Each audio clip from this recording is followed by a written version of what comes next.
Buenos días a todos, bienvenidos de nuevo. Bueno, primero que todo, una transmisión por correa se basa en un elemento flexible, pues generalmente pues de caucho, va a transmitir una potencia, una velocidad, un torque, pues entre un eje motriz y uno conducido.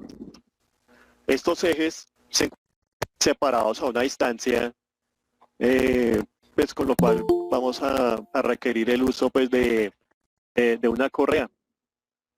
Principalmente, pues una transmisión se compone, pues como mencionábamos, en un elemento flexible que es la correa, dos o más poleas, vamos a encontrar la polea motriz y varias poleas conducidas, dependiendo pues la aplicación también. Y en algunos casos vamos a tener polea tensora o el sistema va a requerir un sistema de tensionamiento, ya que la correa con el tiempo pues tiende a elongarse por el uso.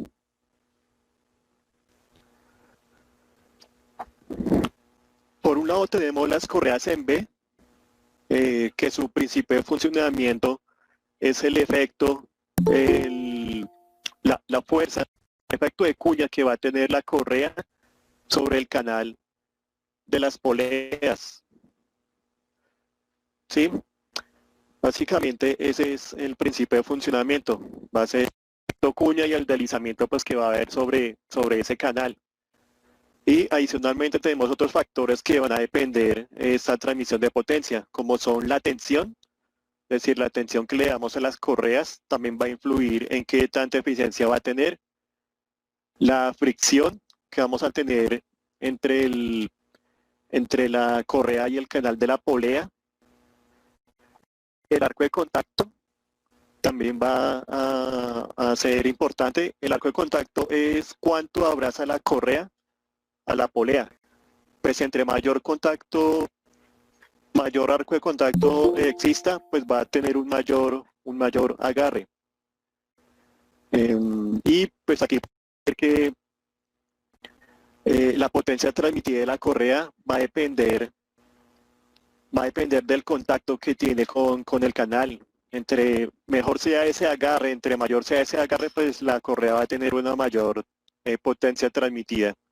Y por último, pues la velocidad va a ser un factor también determinante porque hay un límite máximo recomendado para correas que ya posteriormente, más adelante veremos hasta qué velocidades, y si está por encima de esa velocidad, tendremos que ir a buscar una segunda, otra alternativa. ¿Cuáles son los componentes de las correas? Tenemos las fibras tensoras, que generalmente son en fibra de vidrio, las cuales son los que van a soportar, digamos que la tracción en correa.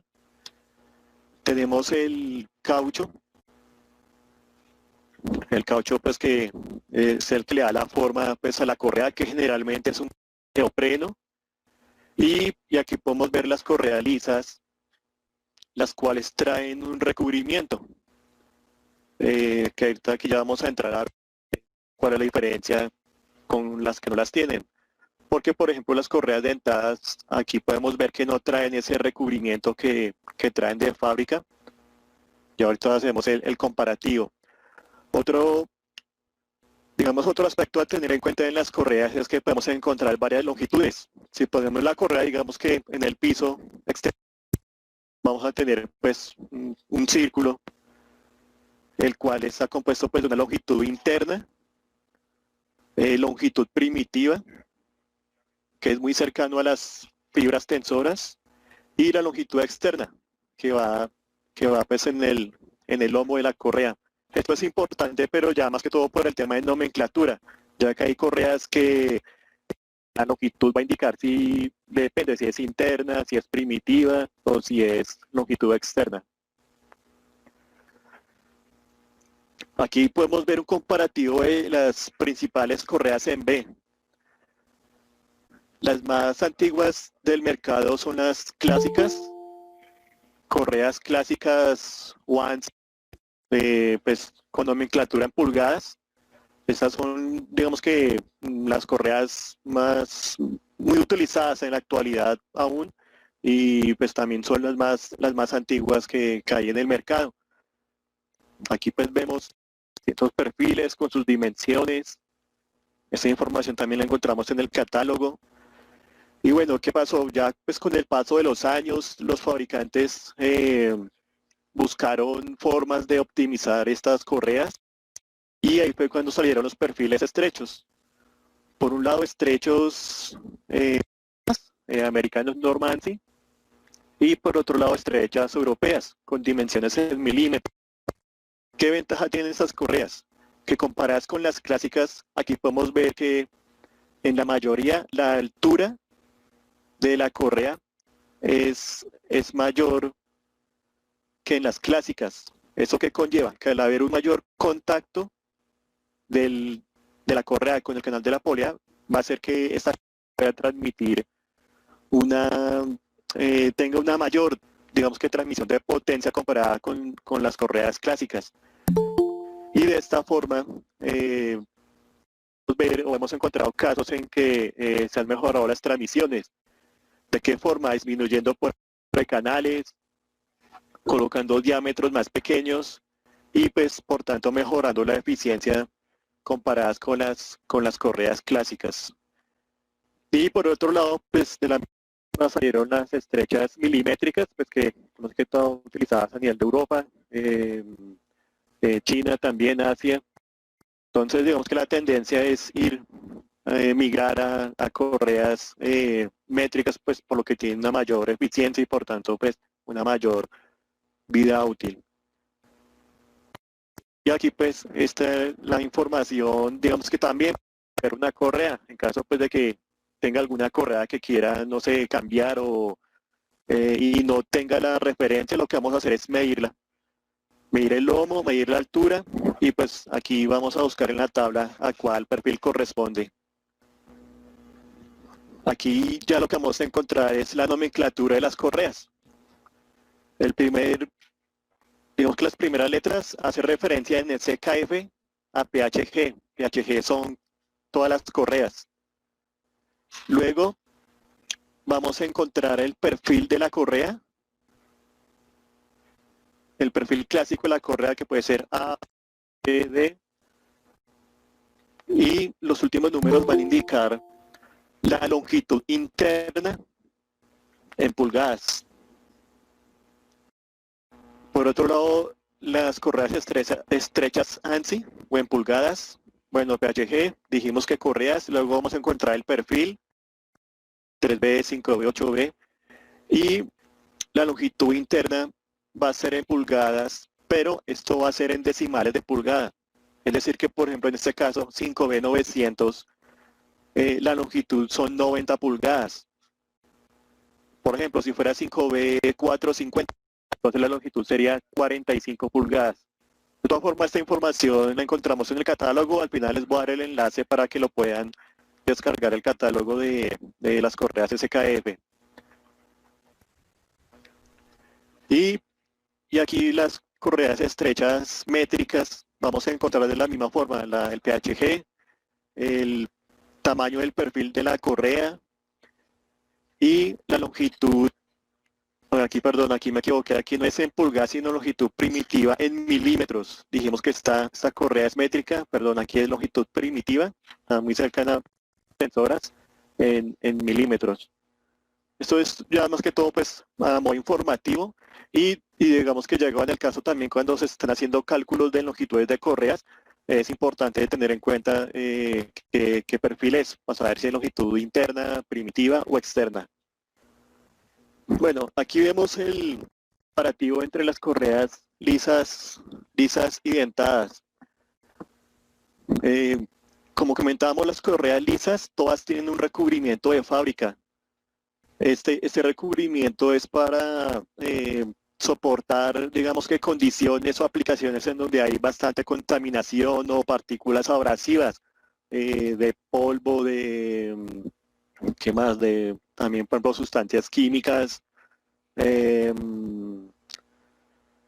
Y por otro lado, dentadas no tienen ese recubrimiento.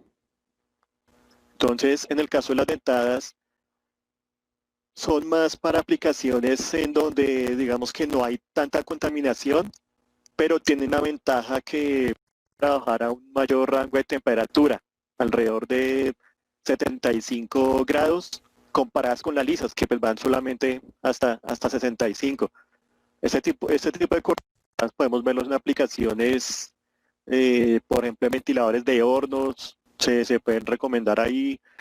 Otra ventaja que tienen las dentadas con las lisas es que eh, al ser dentada, pues va a haber una mayor flexibilidad acá en la parte interna, entonces esto hace que pueda soportar diámetros de poleas más pequeños comparados con su equivalente en correa lisa. Otro tipo de correa son las correas dentadas o correas sincrónicas. En estas, el principio de funcionamiento es en el engranaje que hay entre los dientes de la correa y los dientes de la polea, lo cual digamos que es una ventaja comparada con las lisas que no hay deslizar. Entonces, muy utilizada en aplicaciones de transporte, en aplicaciones donde se requiere precisión o temas de automatización para un amplio rango de velocidades, eh, al igual que las correas en B, pues no lubricación.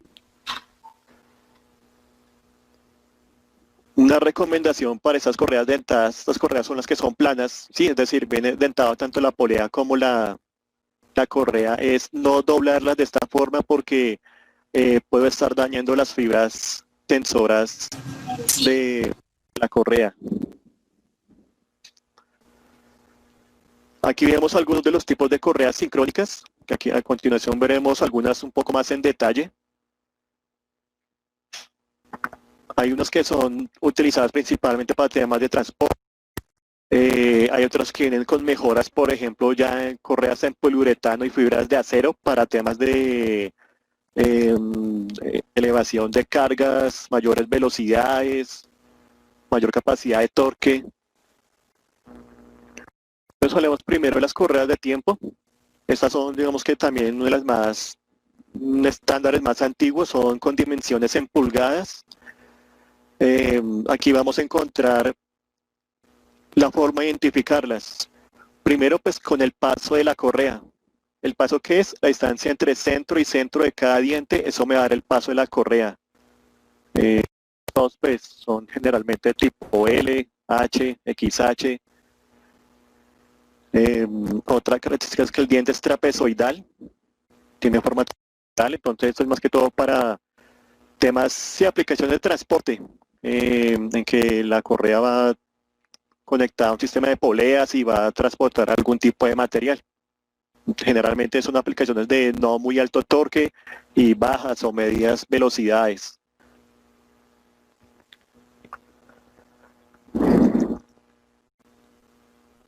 La nomenclatura de estas correas es la siguiente. Vamos a encontrar la longitud primitiva en pulgadas. En este caso, por ejemplo, 140 XL. 140 va a indicar que la correa es de 14 pulgadas. Y XL es, bueno, el paso que ya comentábamos. Y por último, el ancho. Este 0.37 va a ser también en decimales de pulgadas. 0.37 equivale a 3 octavos. Si fuera media pulgada, entonces sería 0.5, 50 si la correa fuera pues con un ancho de media pulgada. Por otro lado tenemos las correas sincrónicas. Estas ya son milimétricas. Comparadas con las correas de tiempo, aquí podemos ver que la forma del diente tiende a ser redondo de forma sinusoidal. Esto hace que la correa tenga una mayor capacidad de transmisión de potencia. La fuerza al momento de engranar se va a distribuir a lo largo de todo el diente. Ya aquí podemos encontrar aplicaciones para mayor potencia. Por ejemplo, se puede utilizar en bombas, ventiladores. Esas correas se enfocan mucho al tema de ahorro energético, ya que pues como no tienen ese efecto de deslizamiento, no va a haber pérdidas pues en el ventilador y podemos llegar a ver un ahorro en el consumo eléctrico. La nomenclatura es similar. Aquí vamos a encontrar la longitud en milímetros, luego el paso de la correa y por último el ancho, todo pues en milímetros. Hay otros tipos de correas que son doble dentadas, ya son tipo serpentín, en que hay una polea conductora y poleas conducidas. Y hay un sufijo adicional que nos va a indicar que es de doble diente. Y el resto de nomenclatura sigue siendo eh, de la misma forma. De todas formas, esta presentación se las vamos a enviar al correo, pues para que tengan ahí la presente esta información. Hay unas correas sincro mayor, digamos que trabajo más pesado, que son fibras tensoras en acero y cuerpa en poliuretano. Entonces, que se pueden utilizar en condiciones, perdón, en condiciones donde hay bastante contaminación, donde hay un movimiento repetitivo, por ejemplo, en tema de desplazamiento lineal o automatización que requiere digamos que un sistema de continuo, ¿cómo decirlo?, movimiento. Entonces esas correas son muy utilizadas porque pues, son muy resistentes. La nomenclatura podemos encontrar la milimétrica, T5, T10, T20 y pues diente de forma trapezoidal. Y con esto terminamos el tema de tipos de correas. En un próximo video se hablará del mantenimiento de correas y lo que es el montaje y desmontaje. Gracias.